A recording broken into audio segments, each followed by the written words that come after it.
புதுயுகம் நேர்கள் எல்லாருக்கும் அன்பான வணக்கம். இது குட்டி ஸ்டோரி. இன்னைக்கு ஸ்டோரியா நாம கிரேக்க நாட்டில் சொல்லப்படுற ஒரு நல்ல கதையை தெரிஞ்சுக்க போறோம். நேரம். இந்த நேரம் நமக்கெல்லாம் பொன் போன்றது இல்லை, உயிர் போன்றது அப்படின்னு கேள்விப்பட்டிருப்போம். ஆனால் அந்த நேரத்தை எவ்வளவுக்கு அவ்வளவு வேல்யூபிளாக நம்ம சரியாக பயன்படுத்துகிறோமோ அவ்வளவுக்கு அவ்வளவு நமக்கான ஒர்க் எஃபிஷியன்சி, குவாலிட்டி கூடும். இதை இன்னைக்கு டைம் மேனேஜ்மெண்ட் அப்படின்னு நிறைய படிப்புகளில் நம்ம படிச்சுட்டே இருக்கோம், நிறைய இடங்கள்ல சொல்லி கொடுத்துட்டே இருக்காங்க. சரி, ஆனால் இது இன்னைக்கு மட்டும்தான் வந்ததா? இல்லை, பல காலத்துக்கு முன்னாடியே இந்த உலகத்தில் இருக்கிறது தான். தனியாக இன்ஸ்டியூஷனில் போய் படிக்காமல் தானாகவே இதை பற்றின ஒரு பெரிய விழிப்புணர்வோடு நடந்துக்கிட்டவங்களும் இருக்காங்க. அப்படிப்பட்ட ஒருத்தருடைய கதையை தான் இன்னைக்கு நாம் தெரிஞ்சுக்க போகிறோம். கிரேக்க நாடு. இந்த கிரேக்க நாட்டில் ஒரு குதிரை வீரன். அவன் அரசாங்கத்தில் வேலை பார்த்துக்கிட்டு இருந்தவன். ஒரு அரசாங்க பணியாக ஒரு ஊரில் இருந்து இன்னொரு ஊருக்கு குதிரையில் போகிறான். ஆனால் துரதிர்ஷ்டவசமாக வழி மாறிடுறான்.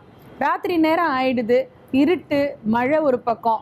எங்கேயாவது ஒரு இடத்துல போய் பத்திரமா இருக்கணும் இல்லையா? ஏன்னா காட்டுப்பாதையில் வழி தவறி போயிட்டா பெரிய பிரச்சனை ஆகிடும் அப்படின்ட்டு இப்படி தேடிட்டே போயிட்டே இருக்கான். தூரத்தில் ஒரு குடிசை தெரிஞ்சுது. அந்த குடிசைக்கு வாசலுக்கு போய் கதவை தட்டி பார்க்குறான். உள்ளே இருந்து ஒருத்தர் வந்தார். அவர் இந்த பையனை பார்த்த உடனேயே நிலைமையை புரிஞ்சுக்கிட்டாரு. என்னப்பா, வழி தவறி வந்துட்டீங்களா அப்படின்னு. ஆமாம் ஐயா அப்படின்ன உடனே, சரி ஒன்றும் பிரச்சனை இல்லை, வாங்க எங்கள் வீட்டுக்குள்ளேன்னு கூட்டிகிட்டு போய் அவனுக்கு இருக்க இடம் கொடுக்குறாரு, சாப்பாடு கொடுக்குறாரு. சாப்பிட்டான், நிம்மதியாக படுத்து தூங்கிட்டான். காலையில் பொழுது விடிஞ்ச உடனே இவன் கண்ணு முழிச்சு பார்க்குறான். இந்த வீட்டில் அப்போ தான் அந்த சூழல் புரியுது. ஏன்னா ராத்திரி இருட்டில் சரியாக பார்க்கலை. அந்த வீட்டு அந்த முதலாளி, அந்த ஐயா, அவர் ஒரு நெசவாளி. அவர் நெசவு வேலை செய்கிறவர். வீட்டுக்கு நடுவுலையே இந்த தறி வச்சுருப்பாங்க இல்லையா, இந்த தறி வச்சு அவர் நெசவு பண்ணிட்டு இருக்காரு. இந்த பையன் கண்ணு விழிக்கிற போது, இன்னும் சொல்லப்போனால் அந்த சத்தத்தில் தான் அவன் விழிக்கிறான், இல்லைன்னா இன்னும் கூட தூங்கியிருப்பான் போல. நல்லா அந்த பொலன்னு விடிஞ்ச நேரம் இவன் கண்ணு முழிச்சு பார்க்க போது அவர் அந்த பக்கம் நெசவு நெஞ்சுக்கிட்டே இருக்காரு. தறி ஓடிக்கிட்டே இருக்கு. இப்படி கை காலை இது பண்ணிட்டே இருப்பாங்க இல்லையா, அது மாதிரி தறி ஓடிட்டு இருக்கு. இவனுக்கு அந்த காட்சியை பார்க்குற போது ஒரு வித்தியாசமா இருந்துச்சு. இதில் என்ன வித்தியாசம் அப்படின்னா, அவர் நெசவு நூத்துட்டு இருக்கிற போதே, அந்த நெசவு பண்ணிட்டு இருக்கிற போதே 2-3 வேலைகள் சேர்ந்த மாதிரி பண்ணிட்டு இருந்தார். என்னன்னா, அவர் கையில ஒரு நீளமான குச்சி ஒன்று இருந்துச்சு. சரி, அந்த குச்சி எதுக்குங்க ஐயா அப்படின்னு கேட்டான்.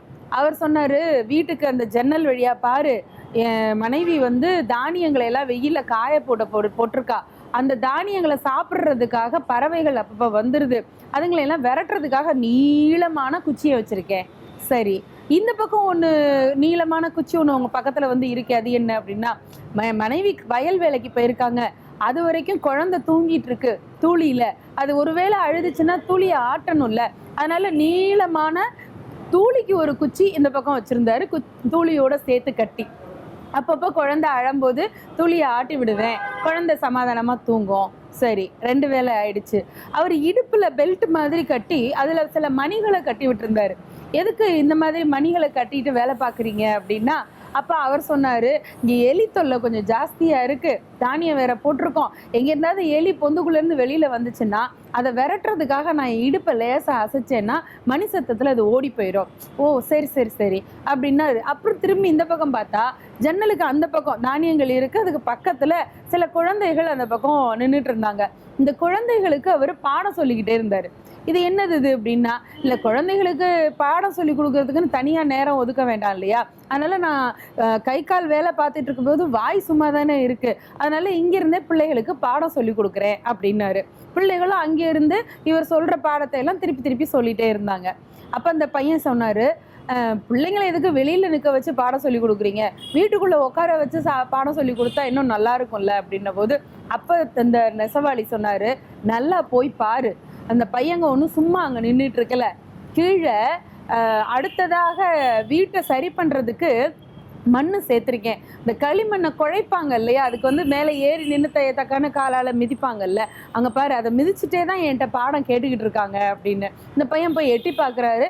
அதே மாதிரி தான் அந்த 4 குழந்தைகளும் அங்கே இருந்த களிமண்ணை காலால் மிதிச்சுக்கிட்டே அப்படியே இவர் சொல்கிற பாடத்தை கேட்டுக்கிட்டே இருக்காங்க. அவங்களுக்கு அது ஒரு விளையாட்டாகவும் இருக்குது, பாடமும் கேட்குறாங்க, வேலையும் நடக்குது அப்படின்னோடனே இந்த பையனுக்கு அதிர்ச்சியும் ஆச்சரியமும், என்னங்க இப்படி உட்காந்து யோசிக்கிறீங்கன்னு உடனே அப்போ தான் அவர் நெசவாளி சொன்னார், தம்பி இன்னைக்கு ஃபுல்லாக நமக்கு நேரம் இருக்குது அப்படிங்கிறதுக்காக ஏதோ ஒரு வேலையை செஞ்சால் மட்டும் போதும்னு நினைக்கக்கூடாது. இருக்கிற நேரத்தில் எத்தனை விதமான வேலைகளை சிறப்பாக செய்ய முடியும் அப்படின்னு யோசிச்சு பண்ணினா எப்போவுமே நமக்கு சுலபமாக இருக்கும். நம்மளில் பல பேரும் அப்படிதான், இன்னைக்கு நிறைய நேரம் இருக்குது மெதுவாக பார்த்துக்குவோம் அப்படின்னு நினைக்கிற போது தான் அந்த வேலைக்கான கடைசி நிமிடம் நம்மளை வந்து நெருக்கும். கடைசி நிமிஷத்தில் அவசரத்தில் பதபதப்பாக செய்கிற எந்த வேலையும் அவ்வளோ சிறப்பாக இருக்காது இல்லையா? அதனால நேரம் கிடைக்கிற போது அதை சரியாக பயன்படுத்துவோம். ஏனென்றால் காலம் பொன் போன்றது அல்ல, உயிர் போன்றது. சிந்திக்கலாமா? நன்றி.